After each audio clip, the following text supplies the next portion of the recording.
Welcome to the Texas Civil War Museum here in Fort Worth, Texas, home of one of the most extensive Civil War collections in the United States. Sadly, the museum will be closing its doors on October the 31st, but today we're taking a special tour to capture the incredible artifacts on display, from uniforms and dresses to weapons and flags, representing both the Union and the Confederacy. So join me as we step inside and explore this unique piece of American history one last time.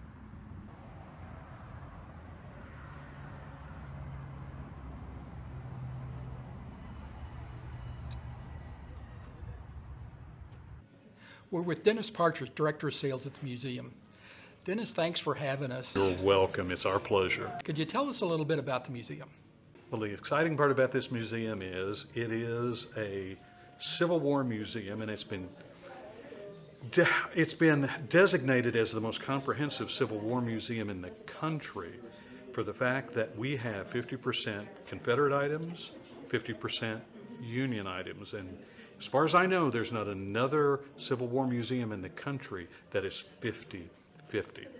We lay that out. We are also the largest Civil War museum west of the Mississippi. And we're actually, you get west of us, there's not much more in the way of Civil War museums than us if you go west from here. We've been here since 2006. We are a privately owned museum. This is, the military items in the museum are all from the owner's collection. He has been collecting for 40 years, these items. The Victorian dresses are his wife's collection. If you ever come into the museum, what you see on display is only a third of what the owner owns as far as artifacts. And the dresses, I believe, last time I checked, there are 35 dresses out and there's another 300 in the back. I understand the museum's going to be closed at the end of October. Could you tell us what the motivation was to close the museum? Well, the owner himself had a car accident before COVID, and he hasn't been able to get back into the museum since. He is now in assisted living, so the family has decided to go ahead and close the museum and sell the items because this is a private collection, and since 2006, the family themselves have furnished all the money to run the museum. As you know, there's not a museum in the country that runs off of admissions, and this one doesn't either. So it's been a labor of love for 18 years now, and he has foot the bill for everything over 18 years, and they're just not able to do it anymore. After Ray Richey, a successful oil and gas executive, and his wife Judy took a trip to Washington, D.C. in the 1980s, they developed a lifelong passion for history, especially the Civil War era. Richey dedicated himself to preserving and sharing the artifacts and stories of this pivotal period in American history.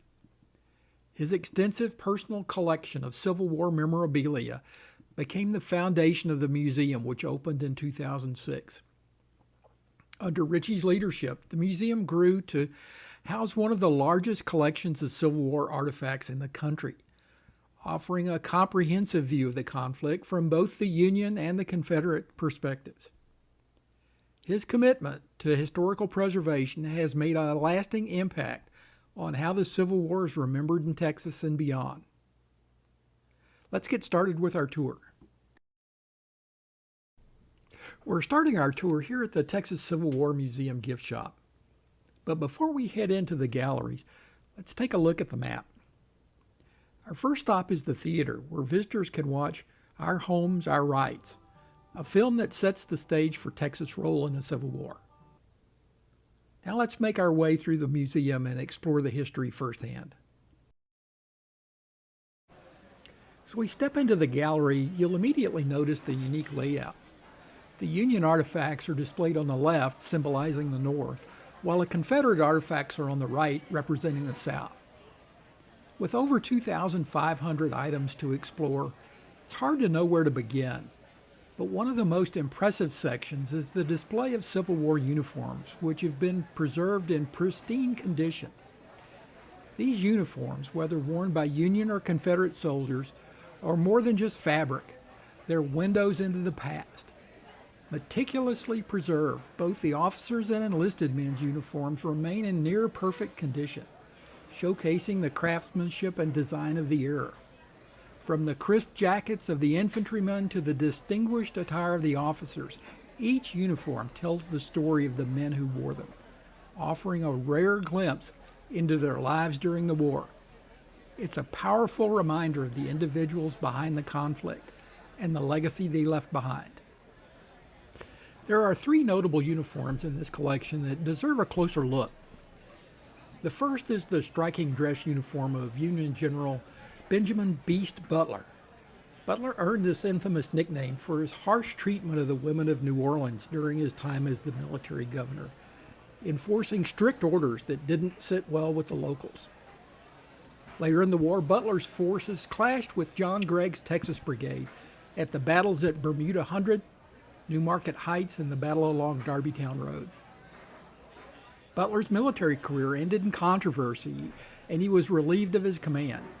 However, his story didn't end there. He would go on to have a successful political career in the North. This uniform represents not just his military service, but the complicated and controversial legacy he left behind. The second notable uniform belongs to Brigadier General Richard Montgomery Gannett, a man of many talents and a fascinating legacy.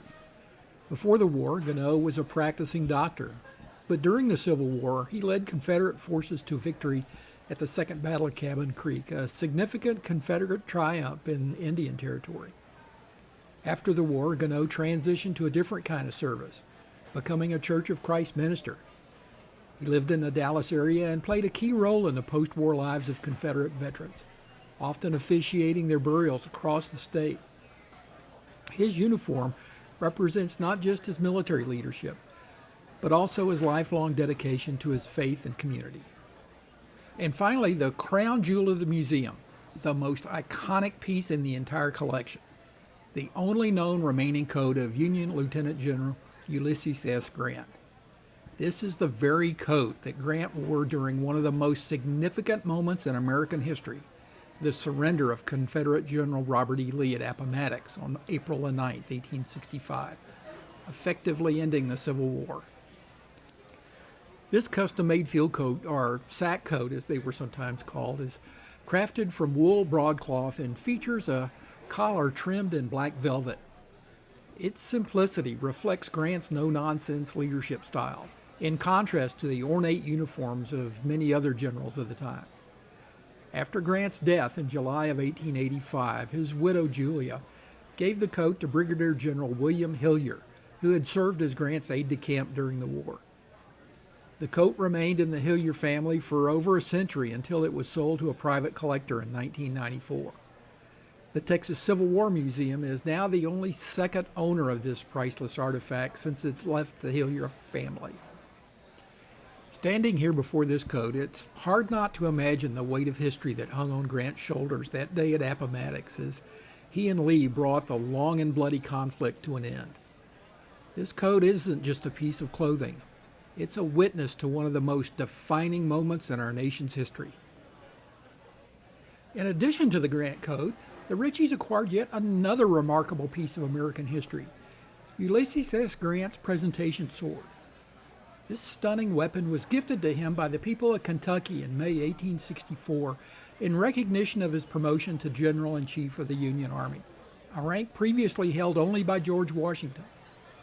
Grant's leadership at this point was crucial as he took command of all Union forces during the final phases of the war. The sword itself is a true work of art crafted from silver and gold with intricate diamond embellishments. It features Grant's initials, USG, and the letters KY for the state of Kentucky, beautifully engraved into the hilt. The blade is masterfully detailed, symbolizing not only Grant's military prowess, but also the deep respect and admiration the people of Kentucky had for his leadership. This sword is more than just a symbol of rank. It represents Grant's ascension to the highest command during the nation's most trying time and his place in the pantheon of American heroes. Now that we've explored the uniforms that tell the stories of the men who fought, it's time to take a look at the tools they carried into battle.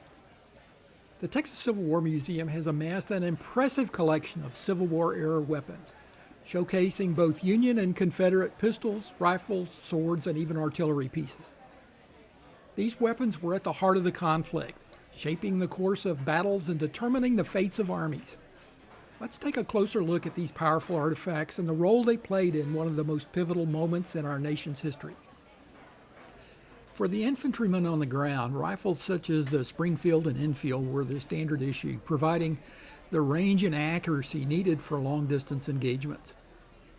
Pistols were often carried by officers, while the cavalry units were armed with the shorter carbines and iconic cavalry sabers used for close-quarters combat during the raids and skirmishes.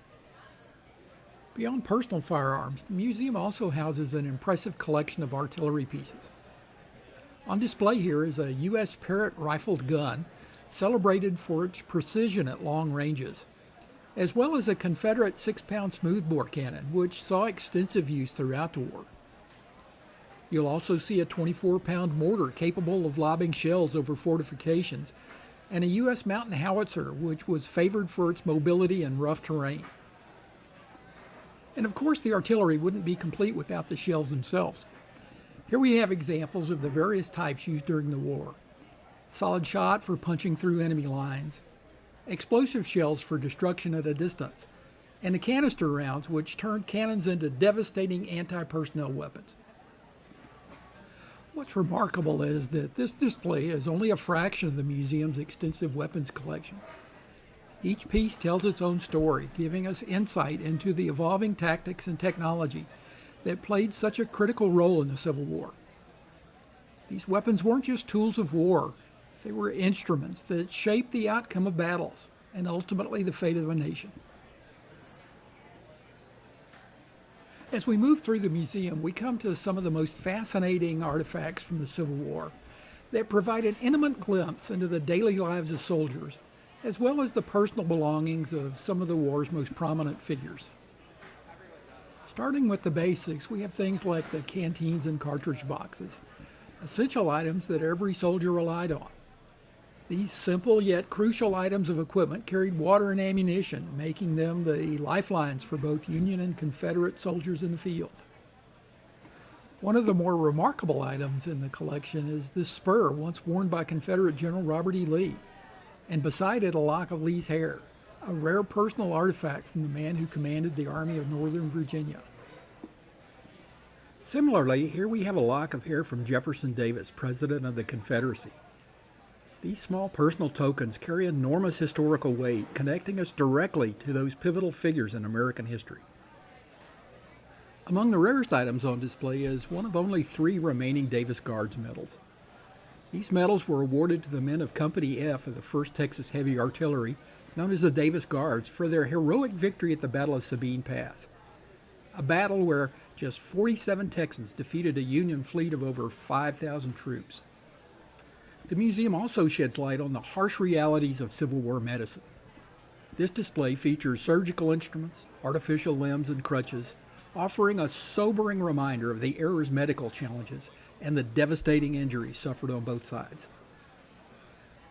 Here we have the personal items of one of the Confederacy's most famous cavalry officers, General Jeb Stuart. His pocket watch, a lock of his hair, his compass, and a pair of spurs gifted to him are preserved, each piece a tribute to Stuart's legend as a daring and flamboyant commander. And over in the cavalry section, the museum has Jeb Stuart's cavalry saber from 1863. And next to that is a collection of artifacts that belong to Lieutenant Colonel John G. Walker of the 8th Texas Cavalry, the famous Terry's Texas Rangers. Music was essential during the Civil War, both for morale and communications. Drums signaled commands, while trumpets and fifes led troops into battle. This collection captures the vital role music played in keeping soldiers united, both on and off the field. These are witness artifacts to a key moment in the Civil War's Trans-Mississippi Theater. The hat worn by Union Major General Nathaniel Banks during his defeat in the Red River Campaign, and a pair of pistols gifted to him by Samuel Colt. Texans fighting under General Richard Taylor secured a decisive victory, one of the most significant Confederate triumphs west of the Mississippi. Among the more personal items in the collection is this piano, purchased by Jefferson Davis for his niece.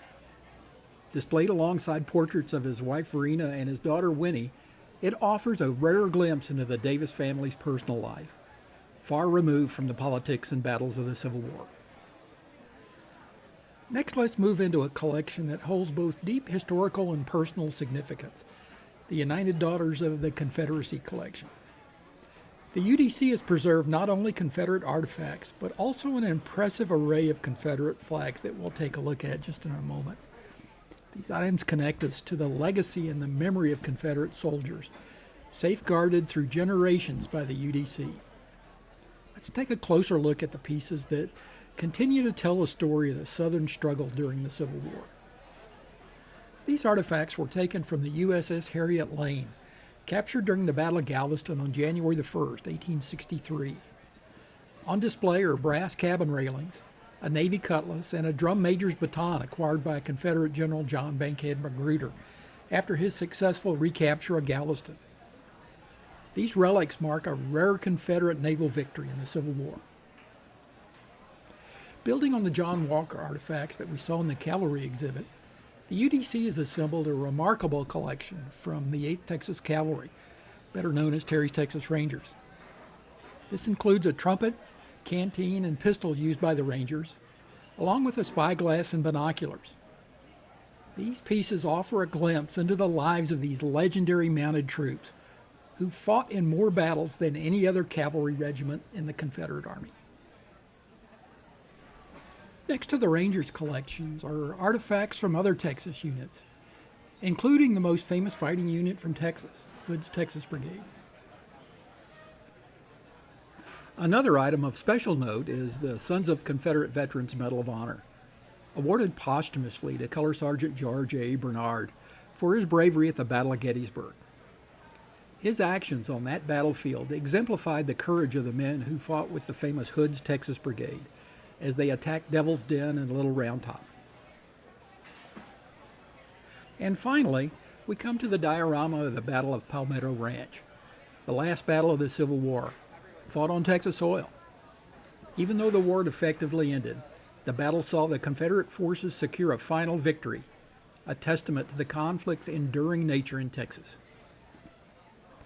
Both the Richeys and the United Daughters of the Confederacy have curated one of the most extensive Civil War flag collections in the country, with the UDC holding the largest number of Texas Civil War flags.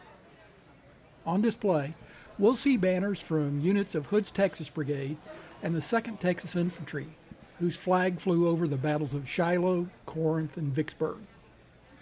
While not all of the flags, such as Wall's Texas Legion and the Douglas Battery, are on exhibit, the ones we'll view offer a powerful connection to the history of those regiments.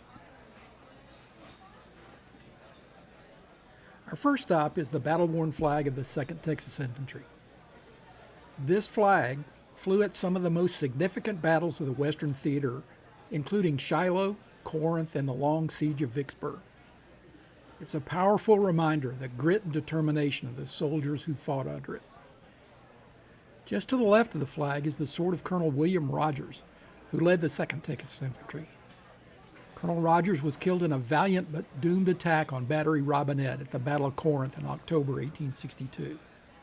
His courage in that assault was so striking that even the Union forces honored his bravery after the battle. Both the flag and the sword stand as symbols of sacrifice and leadership on the battlefield.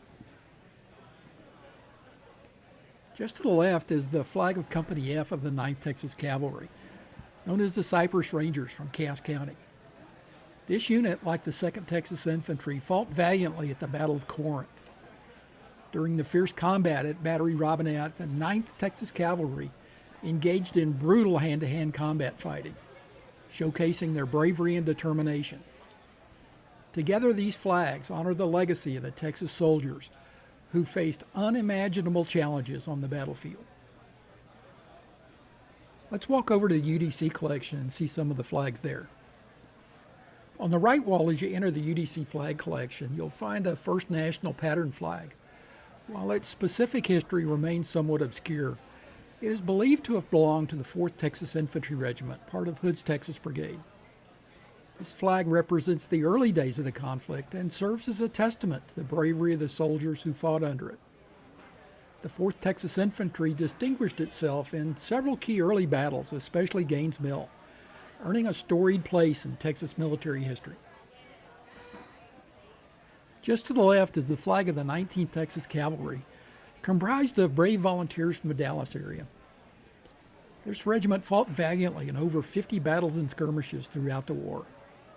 Like many Texans, the 19th proudly fought under the Lone Star, and their distinctive regimental flag showcases the rich design diversity of battle flags carried by Confederate units in Texas.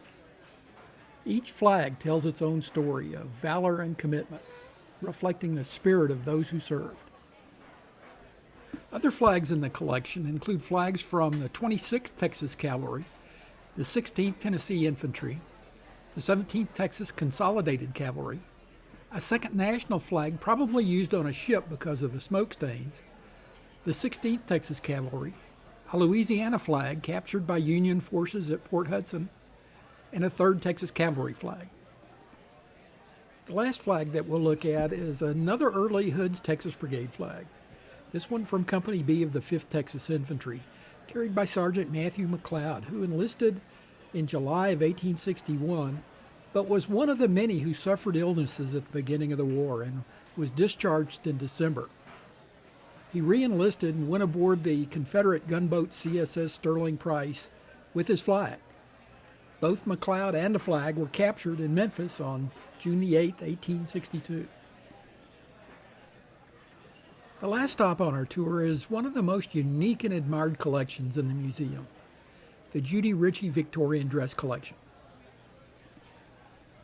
With over 300 original women's and children's garments from the Victorian era, this collection offers a rare glimpse into the fashion of the 19th century. Judy has spent years gathering these treasures, showcasing the elegance and style of a bygone era. From intricate lace to rich silks, these dresses have captivated visitors. And as the museum closes its doors, this collection will certainly be missed. Yeah, Johnny, I heard recently that they were going to close the Civil War Museum over on White Settlement Road in Fort Worth. And it just really made me very sad because it's fewer and fewer of those kind of places people could go and get some of the, not the book learning and the dry stuff that maybe a lot of people talk about, but actually see bits and pieces of the past and it brings it to life. So we're going to miss that place. In just 20 minutes, we've only scratched the surface of what this incredible museum has to offer. The artifacts, uniforms, flags, and personal items that fill these walls are more than just pieces of history. They're stories of sacrifice, courage, and a time that shaped our nation. Though this museum will close its doors on October the 31st, we hope this tour serves as a lasting tribute to the amazing collection that Ray and Judy Richey have so carefully assembled. After over 40 years of collecting, these treasures will be missed, but they will live on in the memories and hearts of those who have visited. Thank you for joining us today, and we encourage you to come see this collection yourself before it's too late.